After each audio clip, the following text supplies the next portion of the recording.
안녕하세요. 매일 성경 통독 묵상을 통한 은혜 나누기의 정선옥입니다. 오늘의 제목은 무엇을 얼마나 어떻게입니다. 오늘 성경 본문의 배경은 누가복음 8장입니다. 누가복음 8장 50절에 예수께서 들으시고 가라사대 두려워 말고 믿기만 하라. 그리하면 딸이 구원을 얻으리라. 예수님께서 지상사역을 하시는 동안 수많은 병자들을 고치셨습니다. 그런데 병 고치는 역사를 하실 때에 예수님께서 공통적으로 요구하시는 것이 하나 있었습니다. 그것은 예수님께서 병자들을 고칠 때에 항상 병자들에게나 아니면 병자들을 예수님에게로 인도한 사람들의 믿음이었습니다. 12해를 혈루병에 걸린 여인에게도 내 믿음이 너를 낫게 하였다라고 하였습니다. 그리고 중풍병자를 고치실 때에도 믿음을 보시고 고치셨습니다. 백부장의 종도 백부장의 믿음을 보시고 고치셨습니다. 그래서 이스라엘 중에 이처럼 큰 믿음을 본 적이 없나니라고 하셨습니다. 그리고 두 소경의 눈을 고쳐주실 때에도 예수님은 소경의 믿음을 보시고 너희 믿음대로 되라라고 하시면서 그들의 눈을 고쳐주었습니다. 결국 예수님께서 병 고치는 역사를 하실 때에는 반드시 필요한 것이 믿음이었습니다.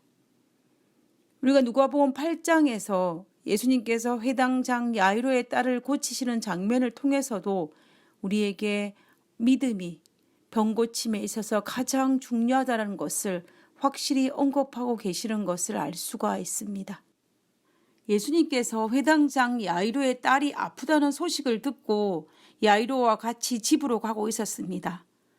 야이로는 집으로 가는 도중에 12해를 혈루병에 걸린 여인이 치유함을 받는 모습을 목격하므로 자신의 딸도 반드시 나을 수 있을 것이라는 확신이 들었을 것입니다. 그런데 그때 회당장 야이로의 집에서 딸이 죽었다는 소식을 듣게 되었습니다. 딸의 죽음을 알린 사람들은 회당장 야이로에게 말하기를 당신의 딸이 죽었나이다. 선생을 더 괴롭게 마소서라고 이야기했습니다. 이 말은 굉장히 바쁜 예수님을 배려하는 예의 바른 말처럼 들리지만 실상은 예수님이라 할지라도 죽은 야이로의 딸은 어쩔 수 없다라는 뜻을 내포하고 있는 말입니다. 회당장 야이로의 입장에서는 자신이 믿음의 시험을 받을 수 있는 사탄의 속삭임입니다. 왜냐하면 지금 야이로에게 가장 필요한 것은 예수님께서 내 딸을 반드시 낫게 하실 것이라는 믿음이었습니다. 그런데 이미 내 딸이 죽었기 때문에 이제는 예수님도 어쩔 수 없다라는 것을 인정하고 예수님을 더 괴롭히지 말아야 할 것인가에 대한 도전이 남은 것입니다. 만약 이때 야이로가 누가복음 7장에서 나인성 과부의 외아들을 살리신 것을 떠올렸다면 그는 그의 믿음이 흔들리지 않았을 것입니다. 나인성 과부의 죽은 아들이 살아난 이야기는 이미 온 유대와 온 사방에 퍼져 있었기 때문에 분명히 회당장 야이로도 들었을 것임에는 틀림이 없습니다.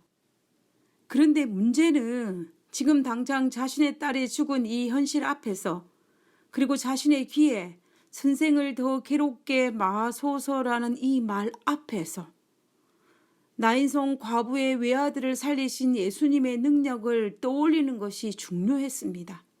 그러나 그는 아마도 나인성 과부의 외아들을 살리신 예수님의 능력을 떠올리는 데는 연약했던 것 같습니다.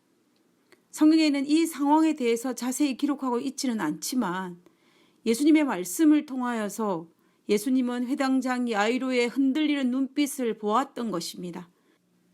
그래서 말씀하시기를 누가복음 8장 50절에 예수께서 들으시고 가라사대 두려워 말고 믿기만 하라.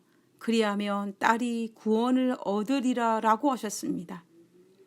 결국 예수님은 질병을 고칠 수 있는 비결인 믿음이 흔들리는 것을 두려워하여 두려워 말고 믿기만 하라고 다시 한번 강조하신 것을 볼 수가 있습니다.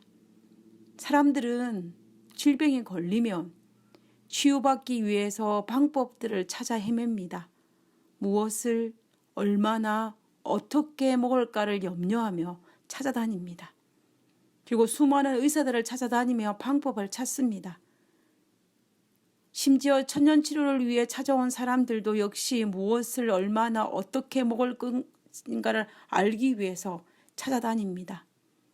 오랫동안 교회에서 뉴스타트 전도회를 하면서 제 마음에 들은 갈등은 참석자들도 병에서 나음을 잇기 위해서 무엇을 얼마나 어떻게 먹을 것인가에 대해서 지나친 관심을 가진다라는 것입니다.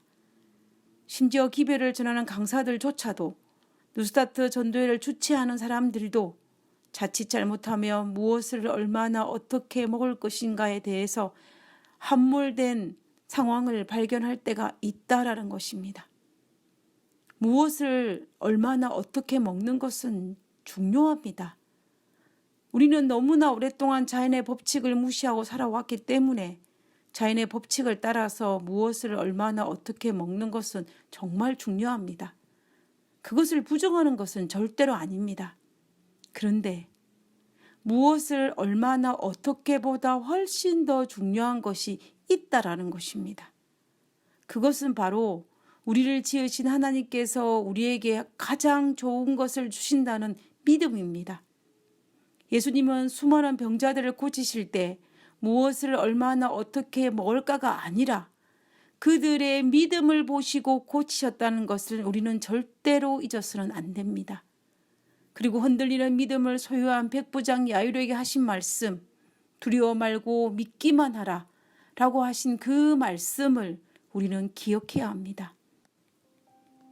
그러므로 우리는 이 세상을 살아갈 때 두려움 없는 믿음이 참으로 중요합니다.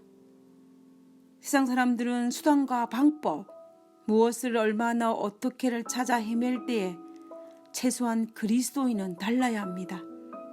그들처럼 수단과 방법을 찾기보다는 예수님께서 요구하신 믿음을 먼저 준비해야 합니다. 그리고 난 이후에 하나님께서 가르쳐 주신 무엇을 얼마나 어떻게를 찾아 순종하는 것이 필요합니다. 갈릴리 바닷가에서 폭풍을 만나서 씨름하고 있는 제자들에게도 예수님은 그들의 믿음 없음을 책망하셨습니다. 사복음서에 등장하는 인생의 풍랑과 질병의 풍랑을 만났을 때 해결 방법은 믿음이라고 예수님은 가르쳐 주십니다. 우리의 믿음이 흔들릴 때 차라리 우리는 누가복음 9장에 나오는 귀신 들린 아들을 둔 아버지처럼 나의 믿음 없는 것을 도와주소서라고 기도해야 할 것입니다. 우리가 살아갈 때 맞이하게 될 인생의 풍랑과 질병의 풍랑과 경제적인 풍랑 앞에 해결책은 믿음이라는 것을 알고 오늘 하루도 나의 믿음 없는 것을 도와주소서라고 기도하고 싶습니다. 하늘에 계신 저희들의 아버지, 저의 믿음 없음을 주께서 불쌍히 여기사 도와주시옵소서. 그래서 흔들리는 믿음이 아니라 사탄의 속삭임에 흔들리는 그러한 믿음이 아니라 하나님의 약속을 믿고 믿음에 굳게 선 그리스도인이 되게 주여 도와주시옵소서. 오늘 하루의 삶이 아버지께서 우리에게 요구하신 그 믿음을 가진 그리스도인으로 살아갈 수 있도록 도와주옵기를 거룩하신 예수님 이름으로 기도드렸습니다. 아멘.